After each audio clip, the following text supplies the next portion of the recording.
Hello viewers, my name is Adam. I'm Aaron. This is Siki Media Productions, bring you a new movie review. Okay, so we got to go out here and we got to watch The Northman. Ah yes, The Northman.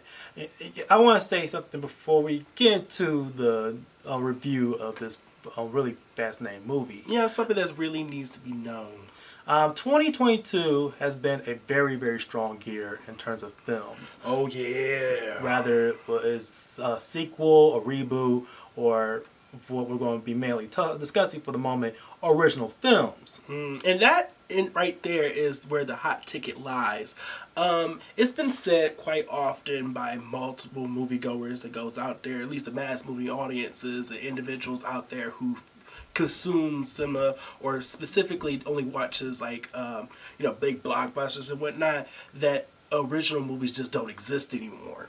And this year alone, we decided to take upon ourselves to always explore new avenues. Like on this channel, I don't like the fact that it's a little bit disappointing on a personal front for me to not be able to have that chance to discuss original films that are these films that are not part of the traditional genre fare of sci-fi, fantasy, comic books, or horror.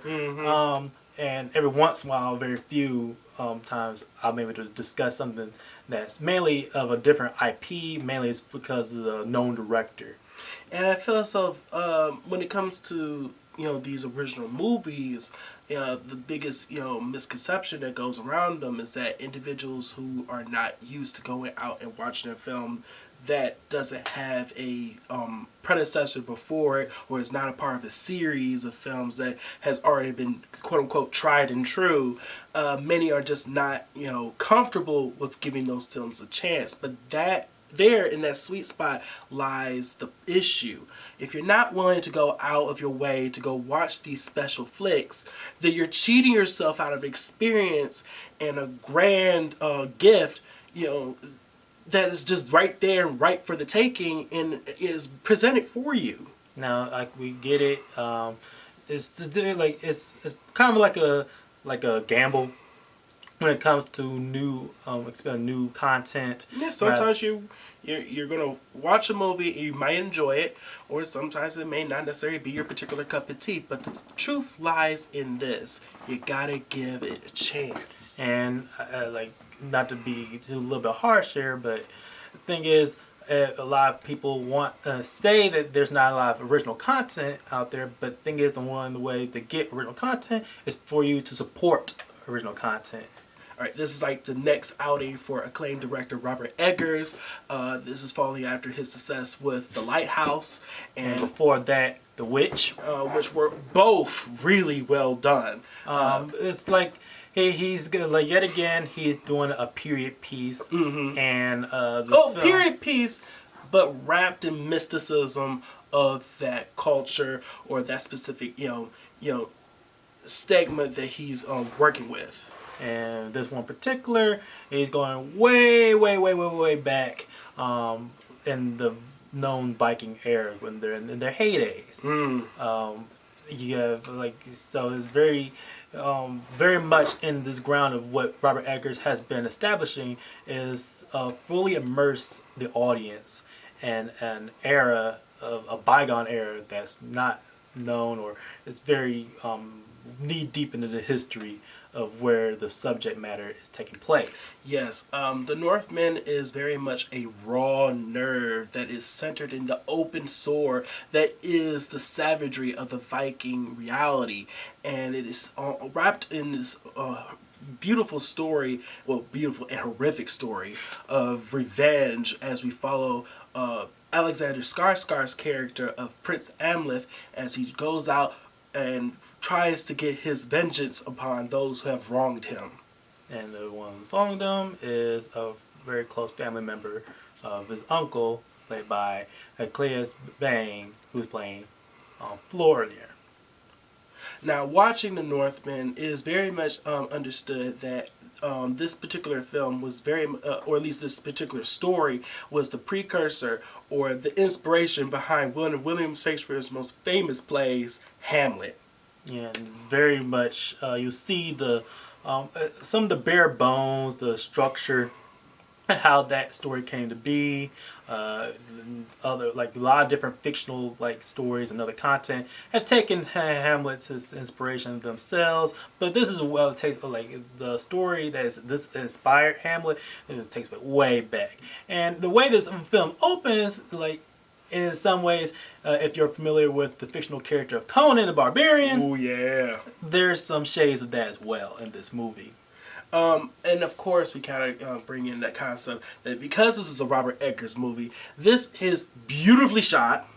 And at the same time, it is very much each scene and each particular moment in this film, in the storyline, feels like it's almost like a fever dream as it's introducing not just raw in your face act moments of personal character development, but also infusions of the mystical or the legendary aspects of the culture in and of itself that can either it really helps you get very much ingrained into what it was like to be in this time or walk amongst these people and experience their world through their eyes. And a lot of the religious or fantastical elements that are showcased in this film could have really do need some more development on their parts because they're like it's taken from the perspectives as if the characters are already in the know of what they are, what their fates are. So it plays off very real time and how you experience the story. So a lot of the if you're very known your Viking history, Or your Norse mythology. Norse mythology, and also Viking history, because Yeah. you're dealing with human beings for the most part of the story, like you'll be very rewarded. And I mean, but let's go trace it right back. We got this film, lives or dies on those who are playing within it, and this is a very strong cast in and of itself. Like I said, we have Alexander Skarsgård playing the titular hero or protagonist, Prince Amleth. Well done. This is definitely he was born to play this role. I was ingrained with his journey from start to finish. He has a raw physicality that's very shown with his training. The story, how it plays off for his character arc, it is relatively simple, but it is a lot of infused with a lot of existentialism on like what it means to like his purpose and what goes wrong and what he'll plan to leave behind, because he's very like headstrong with this revenge path that the audiences might think that it's too much, but it's too bare bones and not too much complexity. But the thing is, this you're dealing with pairs of people. I would say nuances that comes with The modernism, or at least the situations that we find ourselves in these times aren't necessarily as drawn out as they were there, or at least or told or experienced in that exact same way. Certain times they will be, but for this particular case, it's very much this is what happened. This is what's going to happen. it's very blunt. It's very blunt. This is your showcase of what the performance is from these characters. The antagonist, his uncle. Fjolnir, played by Calais Bang. Yeah. A lot of you'll probably think that he's going to be like a straightforward, like bad guy who just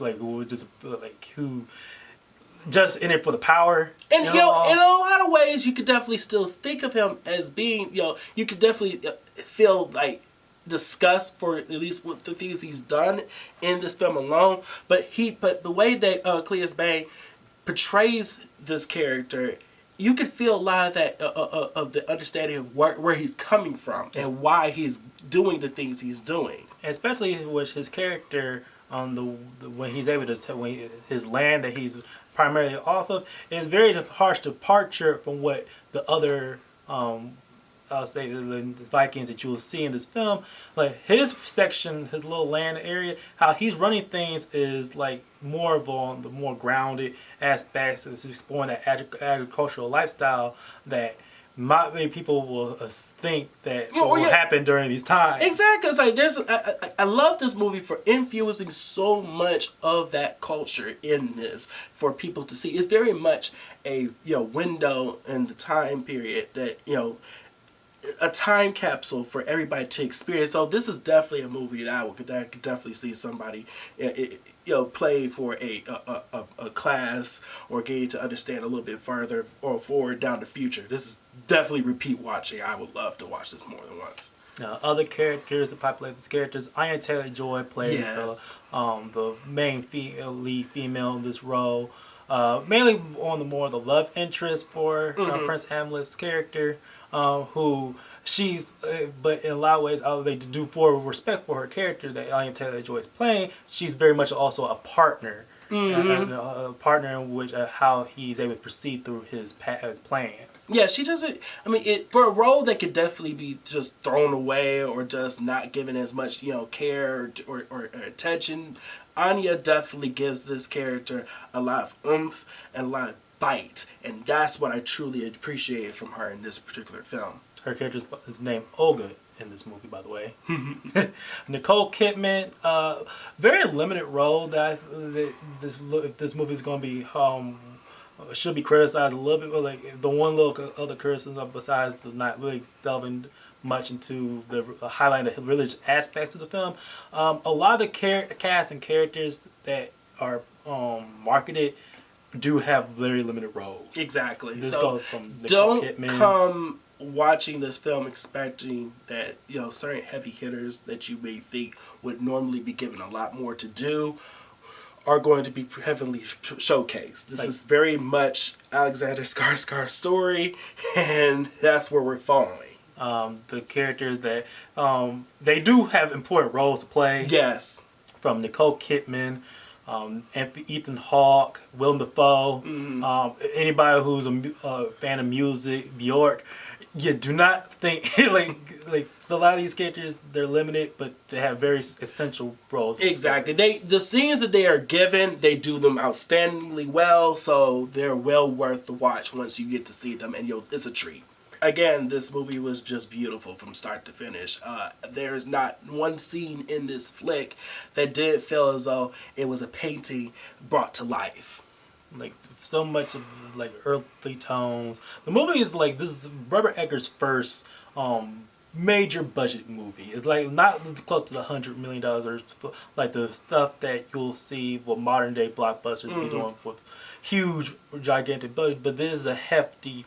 The price tag is showcased throughout the film. And yeah, it was like remarkably well for what's for what he was given. Shot on location, huge.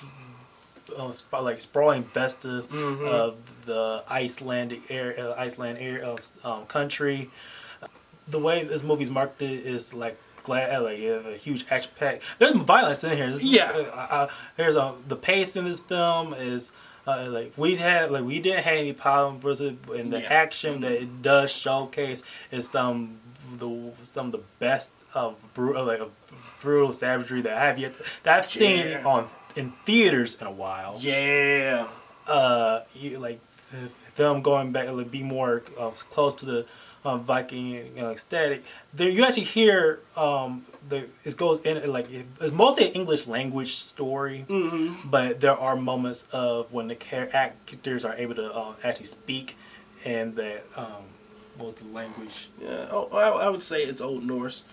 Specifically, or I'm not particularly sure offhand exactly what it is, but they do speak within that language, and it's done remarkably well. And it does not distract at all. If anything, it just seeps you deeper within the story and the characters and the world in and of itself. And so, with a lot of praise and the few criticisms we do have with this film, I'm glad to say that this has been a very amazing film. Yes, I can't agree enough. The only thing that could have made this even more top notch is adding a little bit more mysticism and giving certain characters a little bit more breath to do in this film. But otherwise, this was definitely an amazing film to go out and watch, and I can't help but stress it enough. You need to go watch it for yourself. So there you have it, our review for The Northman. Guys, as always, please like, share, and subscribe. Please hit that bell down there at the bottom for notifications. We want to hear from you. Did you go watch Northman? Are you planning to go watch it? Let us know. As always, I'm Aaron. I'm Adam. And this has been Sticky Media Productions. Be sure to look at our social media review for other reviews that we have yet to, can't say do videos on, but we do want to show, let people know what we think about them. See you later.